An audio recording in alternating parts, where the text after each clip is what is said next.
Oyerepa News. And they will create that a Hinibiana Busumi do need their toss with Junum Kurumfian Pinu, and near Junum, Adeshama, Maya, Machama Makwaba, and Opanusia Casabo, Dika cry, and I the ever summoner in any morning. Yabako Emrasebe de Fiena, Achamehene, right honorable Aban Kensford, Somana, Bagben, Edia Tuga say, Gay ho Emrano, Yen San Fameto, Emrasebe Jambim. Abaisana, Henny Doctor Kessel at Forsen, or their Tuga say, Sika. Your home quasi did you maybe our memo a city. Na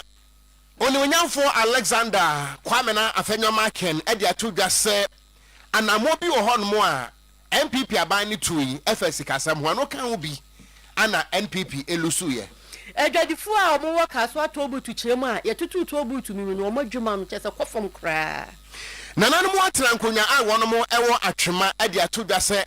Sir Mampani John Dramani Mahama and na buying 8 me a aquan who doa one more ebre or honwa. One casa ebejina campaign and him ayediama NDC. What's what for where you're acquainting upon some honorable Kwame Govern Abuja and what the actual one identity or Ghana Institute of Architects and him as so more or mobile Jumasona Boa Miami to Galamse Hons and some near Beko Etia. Now a Yabasha by electric house and as why a snake as I am facas your bonnet emerald or some infant to when him say, Whoop chandelier, gate light, ceiling light, corner lighter. Brano LED lights, a free 3 watts equals to 24 watts. After LED floodlight, they took a say Christmas convention and the baby bass no more magibi. CCTV cables, neck cameras, our ha. After your fan, standing fan, ceiling fan, I would only be our hand, no your war, rechargeable and solar standing fan, radio, a room, a say you super drive, a home, adapter switches, and plugs near my woodra, a cacambo macanias will be a brabashabaha, will be our hand, near Manu to be 2 per Macoma consoa. Ubenya to Maame attack for building mu a dum pizza and a pizza why watch for my brother masi wo no ne fani kejeti Dubai din hwani mu no ye wo ho kase no wo party via brother mu wadum Boshaba Plaza ya no afre wo 0536 095 966 0536 095966 so for reku krase doctor was one day what na krase no enu bra ha mani nua bra ne no na wo hu say ye de ya aduro sa yare ahodo bebre dudu na tu yare bebre asinti wasua ya wo de sa yare ahodo nyina nti bre emfa ho ne yare no se de tie wo ba wo de bibiduro ya ha mani nu bra na ebi na be kan wo nti pressure na wo so sciatica ye diabetes asiche yare hepatitis B low sperm count if you come wo how bia wo afa ya mukura ya sanu nyina tisie mu yare fabra na so ye no wo wow sana enam san yare biti so gonorrhea ne syphilis de keka ho o de po nyina obeyi afri ho ama na onim wo so obi a waton sabone dubone anasa nsanu mu ntenchan no ya haban ya bi no de beka ho ama nipa no wajai nom enti kwasi adanko a na so for reko enya adwuma me ne wo kasa we bie ya wo hya ase ahra yare fo enti kwa no kwadwo yare sa e wo breman Pentecost auditorium ho thank you Jesus fie ho a na so for reko heba center e wo na wo de reko heba Mr. so abedwaman so a wo no ma e ma oni padua ne te apo eye friend was 0248 672 721 0248 672 7271 0248 67 2271 Yemfa sedane bi so Emergency BK Train Services anopai monko na fe mu amuko school mu amuko adwuma breakfast ni nyina no monko nkwaje emfiri ho na awia no so plain rice and stew jollof rice ana afen so no fried rice spaghetti any noodles ni nyina no Ginaf BK Train Services wabomaden eye adwuma ne kama na environment no so eye neat pa na de ba ko ene se wo ye party outdoor adwumadie bia no a wudi a wo behia enipa edom no wo pe aduane de asom edom no a tonsa na fre Ginaf B catering services one in empamfo ne workers ne beba boys and girls wo mu ye neat pa de ehia ne se wo be fre no 0247 009999 and 0244 239886 wo hwehwe no so a wo edum one Access Bank no edin sa wo so one Mass by Ghana opposite wofra bibia so ebekọ kama pam. Faith Homeopathic Clinic A2 yarwa hodo nyina ase. A stroke, infertility, fibroid, diabetes, pressure, sexual weakness, stomach ulcer, asthma, STDs, and arthritis. Ningina no. A Faith Homeopathic Clinic. Ahinema kokwa being 18 for 0246 728 675 and 0556 2726 71. And sabno eba asonfo mienu edi ameje so ye gangster katia meter enkura woko Okogyeabour Ocran mene Maame Nyarko papa bi kasebo no ntwemu eni yense kasebo na se aye ko wo my Ghana emrahye bedwam na 2024 no emu afedada no emu ana pressure ekọ emrahye bedwam ni nyina no ene sesa abre no emra pon ana efa wo ba ne wo ba wade be ma ne be ma wade nipa ne aboa wade ne sa niema no empanifo tintim eho enkrata a to this anti LGBTQI bill what the to emrahye ebedwam na eno anekọ first reading, second reading, third reading Emma emrahye bedwafo ne gitu mo no na eho behia se mampani asa abre na wote so na adodanko akufo ado wode ne nsa ehya ase de ye kan se asente no mampani amfane nsa anhya ase wo bra asa abre no na asante bedi atuo etwero warning letter edebre emrahye bedwafo se munim na munim na samude saa emra no eho asem si ha no mo a mo bete paw e wo mawem edidimu a ana emrahye bedwa de toso enwotwe ekọ na wieye ema de toso enkono abayi na eho nkomo asaso de e wo parliament biem na edom kese ne kirem se eye mra ya pass dada eno nti eho hia se ye besan de aba emrahye bedwam biem na nso no right honorable aban Kingsford Somana Bagben a wo ya chiame hine kirem se da bi 8 parliament no eho ne nyina awu eno nti eho behia se anti LGBTQI+ eho mra no yen sanfa mra bieu na ye hwe se ye beji atomu ama mampani a wote so yi wode ne sa ahyase. The 8th parliament is history. So are all the businesses that were pending in the 8th parliament. They all ended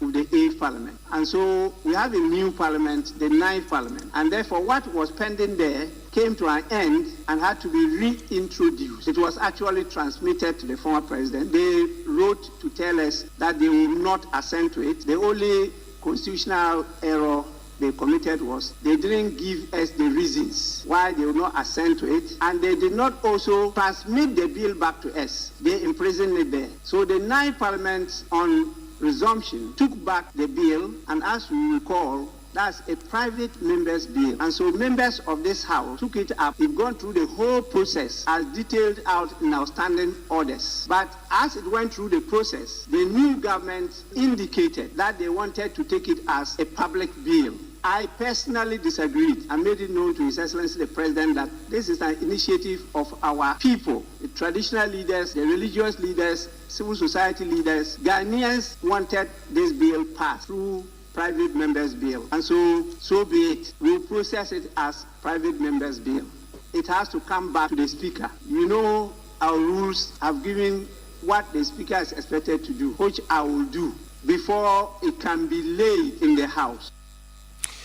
And here you see a speaker, Yera Right Honorable Aban Kingsford Somana Bagben, and into which remua. Nasa bin penisi edua ebua wone ne man ana kofom eno nti se 8 parliament no ewua niema bia no a wantimi anwie anya ho adwuma yiye no eno so ewu eno nti yensanfa emra no emamrase bedwam na wo mumobo ho foforo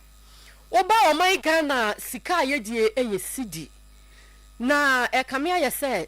no unkope bibi kura nipa no ebo ne etimi bo no dollars edan han ene ne metete se nyina hotel kro bi koda ne we ya be se na dollars sukuru nso kura ene obi ko ebije dollars ne ne keka ho a emfi aduosia no mpanifo ya nhyehyeye se yebedi ne ya hye ho fanti enura ene oye nsomkuni ne ede pa ho entoma na enumu ene osoafo ho yesika sam so ya abansa na hene Dr. Kissel atofosin wakasa wode atudwa no wechem se sidi eye Ghana sika nu ne yedi edi ye bibia emra ni hyehyeye mu so eno eno wo se yedi ye transactions bia chese bibia fa sika sam ho no eno ne wo se yedi ye enu nti bibi obi be ye bia no onfa sidi nye anya sa na kamia ye se ya ye sika ne pese ye bu nanim tia wa chem se nkanka dollar eno na edi akote no bibia mu ewo man no so man ni sika ye die no enye dollar eye cedi na wase akwaba na sa de bia o man ni sika na ho de beba fom a se ye de cedi no ena etoto ye ne ma ye bibia nti ye nyai enye bere bia wa akire bia ebere ye mu ye nyai dollar na ye de di adwuma na ye ni ye cedi na ye de ya no. As managers of the economy, we have remained steadfast in our duty to ensure a strong cedi and a very stable currency. Our commitment to fiscal discipline has contributed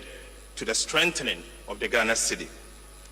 I want to use this opportunity to commit that the government of Ghana remain committed, and we shall stay the course to ensure that the Ghana cedi remains stable and gains, as we have seen, are being maintained. As citizens, we have a role to play. And let me repeat this. As citizens, we also have a role to play. We must maintain the sanctity of the cedi as a legal tender by preserving it with dignity and protecting it jealously. We must all be vanguard, and we have to ensure that we are all vanguard by ensuring that the cedi's value is maintained. We must be eschewing the act that seeks to undermine the value of the currency, particularly the pricing of goods and services in foreign currency. And to say the work and ya say you see the besomu ye amana genetitu pa say ye de twaniama ana ye didi adwuma ahodo nyina no work asa no say tufo say kwan ya fa so kura cedi no kura no enye obi a wo man cedi a wo ma no de ahye ne butum ana so wo de ahye ade mu nyina no emo ye hwe say ye bedi ni so aka ho miento no pa no osi aka se bo no eso ye sa akọ emrahye bedwamu ebiem na edom kuma no ba no de ne mekire minority leader Yera Alexander Kwamena afenyo marking wodi nsem bi abetudwa wo kirem se ade abako a ema NPP eba opposition eye haircut bi a aban no ede baaye ene se oman Ghana fo a na ja wo mdo musika akototo miamia hodo mampani dada na danko akufo ado ede abasa kese to so se bupo mumpo media paso betuma pampem metwa mupo na bomu taso bia mowure emfida na eno na wo kirem se saa na mo no a aban dada no etuye no eka ho bi emade broni from se middle class wono a wonya manoni wono so wonya hia ni wodantam wo sinsemu sa afafranto wo se saa nkrofo no a ebi eye professionals ebi eye business owners saa nkrofo de nyina bufu yi etutia NPP eka ho bi ana wo mo weye say tam. And as a politician, you should not be shy of your weakness. Look, you come into government, you have your success story, you have your failing. We had the opportunity, we were faced with some huge challenges. We tried, but we were not too successful. Typical example, Galamsey, it was a great concern. The global crisis that hit us with COVID, and then eventually we had to stabilize the economy, and in stabilizing the economy meant that certain hard decisions had to be taken. We lost the middle class, our own base, the businessmen, because there was some haircuts. Pensioners, educated people who ordinarily would vote NPP got disappointed to the extent that a former Chief Justice who was appointed by our own administration, who ordinarily would have her love for our party, was on the streets fighting for her pension. It's understandable. So all these things more or less took away the shine. Honorable Alexander Kwamena afenyo marking eye mrase bedwani ema wo manfo ne adesia wonom ewo afutu ewo mfimfiri mantemu a wo ye edom kuma no ba no dani wo mrase bedwam ya demo kasoa ewo mfimfiri mantemu na kasoa tobut ho na o manfo di dwa wo ho pa eda so koso na omanfo no anadwadifo no ne yensen training na Matthew edi enkomo ena omodi tudwa se no kure ni nyame anim omadwadi aba fom kra ade a odeda kobeton bi ana wotwekra na nsan ye tobutu no ya yi free ho no nanso omo kakai ese 2022 MPP aban ne yi free ho no na ban we manifesto mu no omodi tudwa ese tobutu no omo ba omo be sign the aban tu omo kai omanfo ene Dr. Chris Watoforsen ese wono so kra no wo vetin no wodi nsem bi sa tudwa se besayaba omo ohwe ani musa ani manimu ya no o metimi asa agegi tobutu no tobutu ne beba no ma agegi to no yeto no ewo ho na aboa mo madwuma atimi apagya bio na ya ye ton ade no so eboa ye ma ya de ton no kosro yie but to ne bu ye ne de ama ye ho akiri ye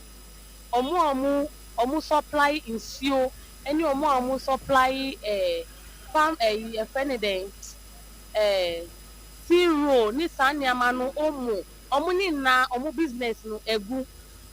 me ya ye ton ade wo to ho krampo no ye business ni de no credit e ba akopɛ en what is first nti no aban be boa yen na wo de to na ba back pa dia obia ho beton no because ahụ kire wo wi ase dodo me per se ni de to ni gu e ni de nyame adumanya ba bia hyedwa but ebia me nua bi wo ba bia onya ba bi nhye ni de nti ama ne ho kire no me se ni de manya ba bi o ahyedwa ama me aduma ni de nyame adum me ton ma de but obi wo ho a say I mean business ye na ekoso kama ye ton ade fa ye nya bi hwe ye mma ene ade ba se say de ye ni ba bi papa bi a ye gina ton ade nti na setan ma ye de ama ye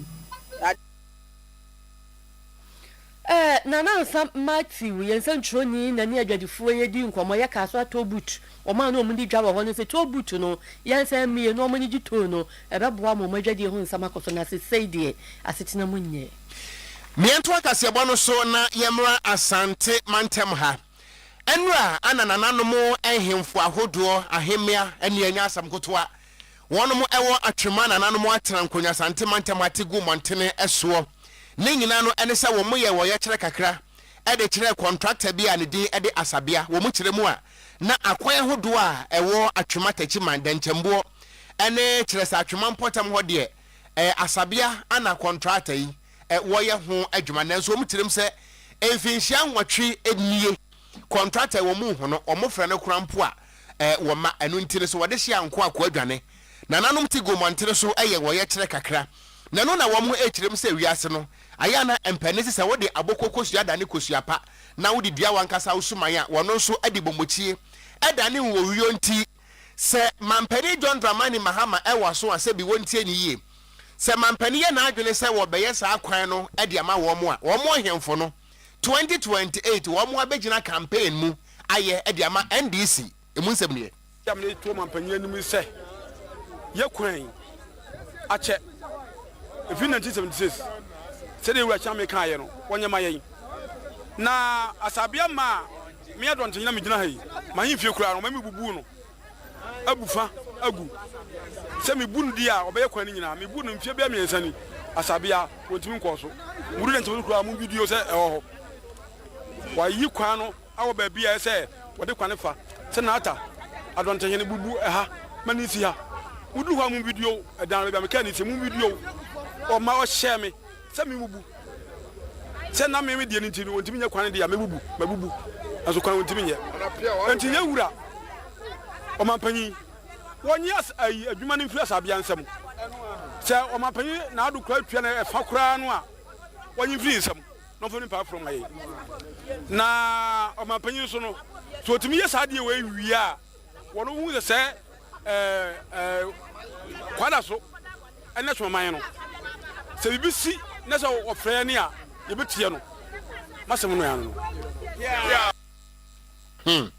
enti asabia ama ohene adwiri ahemfie efagu asabia ede epurufu awenana eni ayati ye eya donten hene a wo atwema nananom atena nkonwa nana atakwasi nene ana yati ye Empanifo bi ewie won tete yese architect sama wayesum kunini ya Ghana Institute of Architects mu yaje won atum osofo hwe yakwan ene akwantemponsam so eye honorable Kwame Governance Agboja onu ne kokasa ese ne ogina ani mu eye ntutu ye nyina wo se architects a wo mo ban no obesere eso mo hwe se wo mudi wo hunu mu ni wo nim di wo manya no ebe boama illegal mining na ye galamsey no ye betimi atu ase wo se galamsey se nsuo ese nyoma hodo bebire wo mine no nsase ene ye da achi ani da so ni wendi wo mo ban ye wo mani da so wo mo hunu mu ni wo nim die no o mo de ebe boa. Illegal mining is not merely an environmental issue. It is an existential challenge that strikes at the heart of sustainable development, public health, and national planning. Galamsey is destroying the very foundation upon which sustainable architecture depends. It poisons our rivers, strips our landscape of vegetation,